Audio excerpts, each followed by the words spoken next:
And now we're going to tell you what you should and shouldn't be doing right now in your Dynasty Fantasy Football League. Look, gotta be honest, the draft's coming up, but not every league is a hive of activity. I think we could agree to that, right, Nate?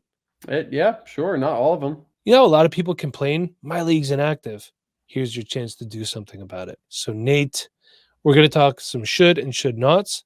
Let's start off with you today. What is your first talking point? All right. So, number one, you should not trade because you're bored. Boom. This is the time of the year where you're looking at Sleeper. You've looked at your team like a million times already since the Super Bowl, since the end of your fantasy season, whenever that was. And you've looked at it and you're like, okay, I'm just tired of these players. I want some new players. No, don't do that. Not unless you have a good reason to. Like if you have a good reason to make a trade, sure. But don't trade because you're bored. I saw a tweet yesterday saying, I'm stuck between wanting to make a trade and loving the way my dynasty team looks right now. What? Oh, I already have like a really hot girlfriend, but I might want to trade her in for a different girlfriend. Like what? Come on. You like your dynasty team, but you're itching to make a trade. That does not usually lead to good trades. It's not usually lead to good decisions. Patience is key. It is a long off season. There's still plenty of months between now and September. Like if you think you're bored now, just wait till June, July. Okay. You're going to be really bored then. Yeah. You'll have some new rookies to look at, I guess, but you'll still be bored. So if your team is already in a good spot, congratulations. You've done a great job to create a really good team. That doesn't mean that just because you're bored, you need to go mess it up. You don't always need to make a trade. This is why some of us get in multiple leagues so that, if we have a team that we like, we can just leave it be and then go trade in other leagues where maybe we're rebuilding. Maybe that's what you need to do. Don't trade because you're bored. That does not usually lead to good decisions. So for me, one thing that I'm doing right now is I'm making an honest assessment of where my team stands, not just on its own, but in the league. And it's important because, hey, you could think your team is really good, but guess what? You don't play against yourself every week. There's 11 other opponents that you have to play against. So, the draft's coming up. It's imperative to see where your holes and strengths are before the draft. Do you need more draft capital, Nate, or do you have too much and not enough roster spots for all your picks? Be honest with yourself and learn to let guys go that aren't going to be doing anything. I dropped a ton of quarterbacks the other day, guys that I picked up at the end of last season. Wasn't even planning on starting them, but hey, one of those things where it can't be used against me. I'm in the playoffs. I grab this guy, then Nate can't start him against me in the divisional round or round 2, whatever the hell you want to call it. If you have a lot of picks too, can you get a player that you like? And hey, another thing to do, if you're not sure what to do, payhip.com/Dynasty Rewind. Get your roster reviewed. Nate, what is your next talking point? All right, my next should is you should prepare for the draft to screw up some of your favorite players. The NFL draft is going to mess with some of your favorite players. You probably have a running back right now that you're like, hey, this is my running back 2 going into the season. And then they're going to draft a running back in the second round and totally screw up what your plans were. So right now you should be preparing for things to go the way you don't expect. You have to expect the unexpected. There's going to be change. Zach Moss and Chase Brown right now seems like a very solid 1-2 punch over in Cincinnati. Seems pretty set in stone. But what if the Bengals draft somebody day 2? What if they draft somebody early day 3? That backfield might get pretty muddy, and you might not be able to rely on Zach Moss or Chase Brown to be your RB3, let's say, or someone like in your flex spot. These RBs that we have in this class, while we don't have the top talents, there's a lot of running backs that I think will still be drafted. There's still some good talents here, and they have to go somewhere. There's only so many open backfields in the NFL. Otherwise, a lot of these guys that we like are going to be going somewhere else to compete with guys that we also like, especially at the running back position. This does happen in the tight end position, the wide receiver position, but most of the time we see this happening with the running back position. So when you're going into the draft, in the time before the draft, I like to avoid risky backfields where there's just unknown, because it might get all messed up in the draft. Like, I'm not worried about Derrick Henry for the Ravens. I'm not worried about Jonathan Taylor for the Colts going into the draft. They're going to be okay for this year. But guys like Chase Brown, like Zach Moss, maybe like Chuba Hubbard, Rico Dowdle over in Dallas. As much as I like him, he's probably not going to be the RB1 going into the season. When you're going and acquiring running backs before the draft, keep that in mind. And also keep it in mind that your running back, that you're going after right now, if he makes it through the draft unscathed, he's probably going to have similar value. It's not like people are looking at these guys right now and taking that into account most of the time. They're looking at it and they're like, hey, this guy's the RB1 on the depth chart. That's his value. And if he gets to the draft and still the RB1 on the depth chart, his value is probably going to stay the same. It's probably not going to go that much higher.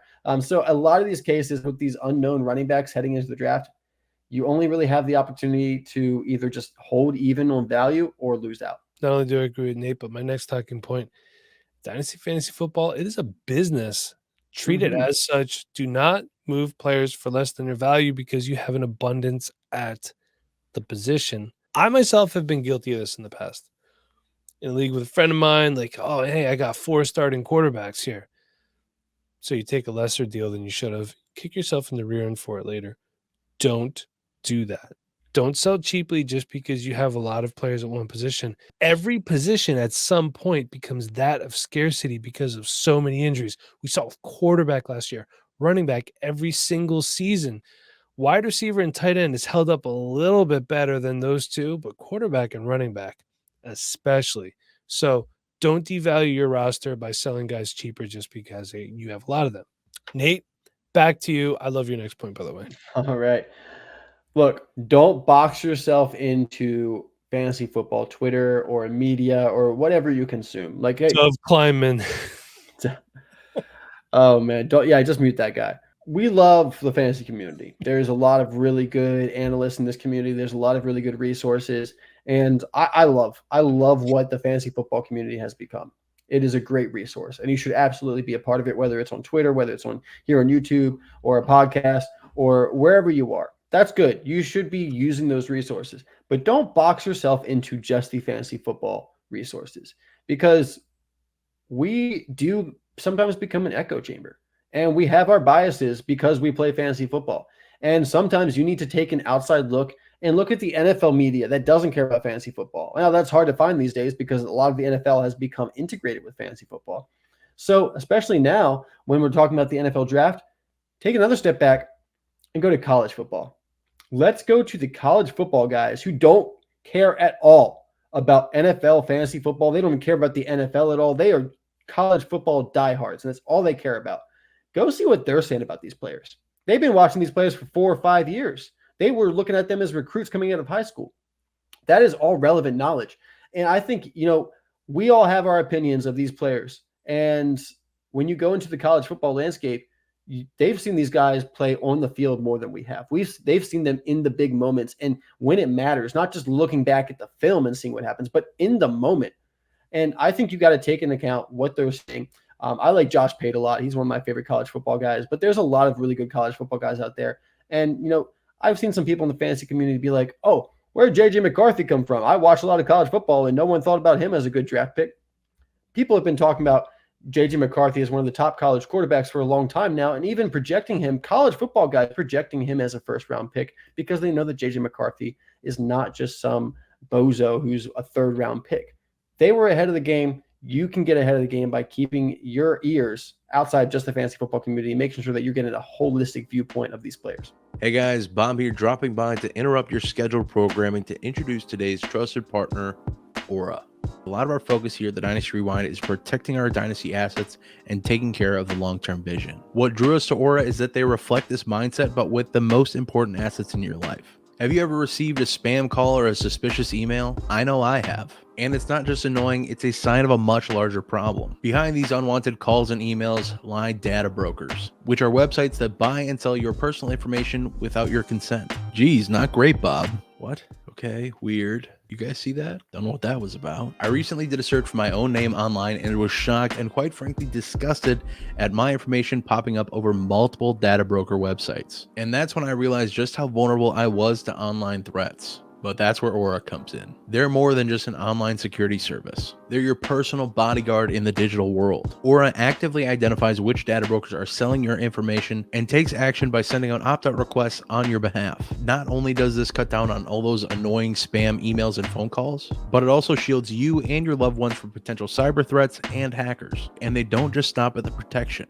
They offer unparalleled convenience as well. With their comprehensive suite of tools, you can safeguard your online presence with ease from an app or your desktop, whichever you prefer. I've made the choice to take my online privacy seriously. And with Aura by my side, I have the peace of mind to focus on what really matters: Dynasty Fantasy Football. Just kidding. But if you value your privacy as much as I do, don't wait any longer. Check out Aura today and take control of your online privacy. Go to aura.com/Dynasty Rewind and take a free 2-week trial on us. 14 days to get the full experience, get in on all the tools, and really experience everything Aura has to offer. You can find that link on your screen, in the YouTube description box, or in the pinned comment below. But hey, with all that said, thank you all so much for listening. Now, let's get back to the content you came for. Let's get to my next talking point. You should be doing some scouting of your own and participating in mock drafts. This kind of piggybacks off what you were saying a little bit because, we do get echo chambery. We do get prospect fatigue. So sit your butt down in front of your beautiful computer setup, or hey, you got YouTube on your phone too. Look at some cut-ups, right? Trying to decide between Trey Benson or Jalen Wright. Go on there, type in Trey Benson verse, Jalen Wright verse. It'll give you some nice cut-ups, and you'll be able to see what's going on. Now, if it's a player who's a little bit lesser known, like Rasheen Ali, they're going to find so many cut-ups for him.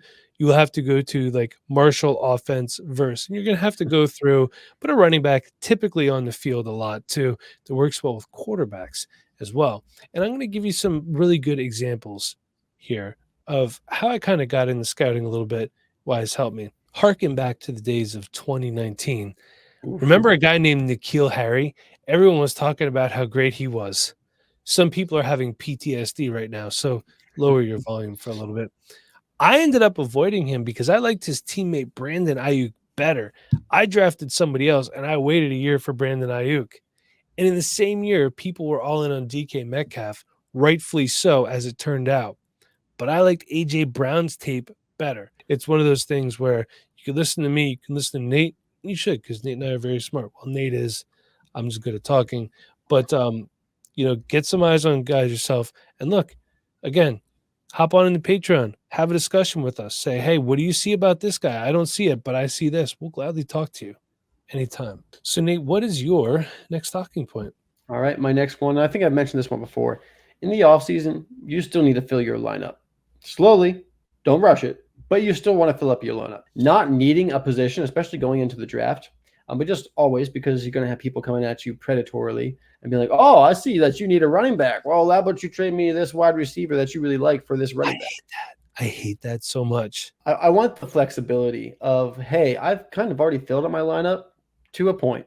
Maybe I don't love my RB2. That's fine. But at least I feel comfortable with my lineup right now. And that gives me flexibility with my trades, gives me flexibility in the draft. If I don't feel like I have to pick up a certain player in the draft, I don't have to be looking at a really good wide receiver on the board and say, well, I really need an RB2, so I'm going to reach for this running back here. Maybe you're good enough to, keep that in mind and not make that mistake. But if you're constantly looking at your lineup and you see that you have a hole somewhere, it's going to get to you.